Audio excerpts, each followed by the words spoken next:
আসসালামু আলাইকুম বুয়ারা ভাইজান, মুই আমনে গোবইন আবারও হাজির হয়ে গেলাম খুবই কম সময়ে রান্ধনের জন্য একখান খাওন লইয়া।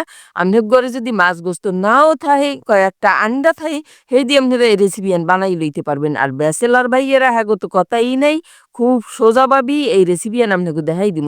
এর জন্য মুই চারিখান আন্ডা লইছি, আন্ডা একটু নুন দিয়ে দিছি, কারণ নুন দেওয়ার কারণ হলো এই আন্ডাগুলো অনেক সময় যে খোসা আছে ছাড়ান যায় না।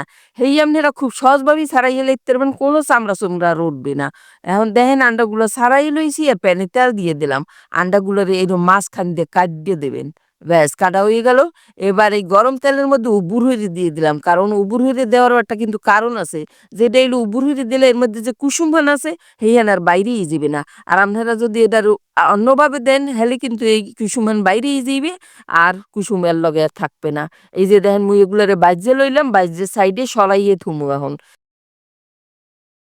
একখান দায়িত্ব উড়িয়েও দেখাই দিলাম। মুই এই পাইলেহান আবার পরিষ্কার করি এতে তেল দিয়ে দিছি সামান্য পরিমাণে, এরপর দিয়ে দিলাম পেঁয়াজ কুচি আর কাঁচামরিচ দিয়ে একটু লাড়িয়ে চাড়িয়ে যেন একটু ভাজা ভাজা হয় আর কি, খুব বেশি ভাজা ভাজার দরকার নাই। এই হালকা একটু ভাজা ভাজা করি, এর মধ্যে দিয়ে দিছি টমেটো কুচি। এটা আপনাকে বাড়ি যদি থাই হালে দেবেন, না থাকলে নাই। দিয়ে দিলাম মরিচের গুঁড়া, এমনেরা টেস্ট মতো দিয়ে দেবেন। আর হলুদের গুঁড়ো দিয়ে দিলাম আধা চা চামচ, জিরার গুঁড়ো, ধনিয়ার গুঁড়ো, লবণ, একবারে সকল কিছু দিয়ে দেবেন। দিয়ে আদা রসুন যদি থাহে বাটা হ্যাও দিয়ে দেবেন একটু একটু করে, এই আধা চা চামচ পরিমাণ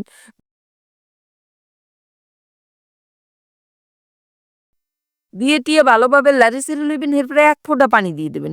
এক ফোঁটা পানি দিয়ে এটা কষাই লইবেন যেন এর মধ্যে কোনো কাঁচা গন্ধ না থাকে। এই নুনও দিয়ে দিছি কিন্তু।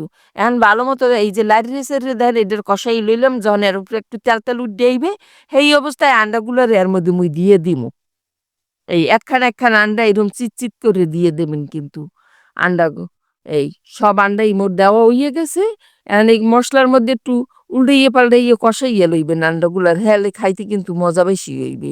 এই আর এই আজকে এই আন্ডাটার নাম কি হতো আপনাকে কই নেই। এই আন্ডাটার নাম হইছে তাওয়া ফ্রাই আন্ডা, বুঝছেন? এই তাওয়ার মধ্যে আর কি বাজ্যে ভিজে লইবেন, হেই ডেরই নাম তাওয়া ফ্রাই আন্ডাই। সামান্য একটু পানি দিয়ে দিছি, দিয়ে আবার একটু জাল দিয়ে ঢাকনা দিয়ে জাল দিয়ে লইলাম যাতে এর মধ্যে একটু মশলাপাতি হান্দে আর কি। এরপরে খুব বেশি লাগবে না এই রান্ধন রাঁধতে আপনাকে, খুব বেশি হলে 10 মিনিট লাগবে। হ্যার বেশি তো লাগবেই না। আর এই যারা ব্যাচেলার থাকেন হেরা কিন্তু খুব সহজেই এই আন্ডাহান রান্ধা লইতে পারবেন, কোনো প্যারা নেই। এই যে দেখেন মোর আন্ডাহান রান্দা প্রায় শেষ। এই একটু লাচি সেটিও দেখাই দিলাম। এখন একখান থালে মালে একটু বাড়িয়েও আপনাকে দেখাই দিব মনে। আর উপরে দিয়ে একটু এরকম ধনে পাতা লাগলে ছিটিয়ে দিয়েন, হেলে এর গেরানটা আরো ভাল লাগবে খাইতে। এরপর আবার একটু ঢেকে দিছি এই কয়েক সেকেন্ডের জন্য। এটা কিন্তু বাজা বাজা হইয়ে গেছে মোর একেবারে। এই আবার লাস্ট দেখাই দিলাম। এখন একখান থালের মধ্যে বাড়ি আপনাকে দেখাই দিই এটা যে কত সুন্দর দেখায় দেখেন। আর এটা কিন্তু খাইতেও বেমালা মজা লাগে। আপনারা বাড়ি যদি বানান খালি বুঝতে পারবেন যে এটা কতটা মজা হয়েছিল। আশা করি আজকে মোর এই অল্প সময় রেসিপি আপনাকে ভালো লাগছে।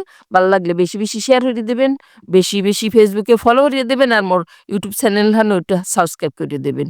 সবাই ভালো থাকবেন।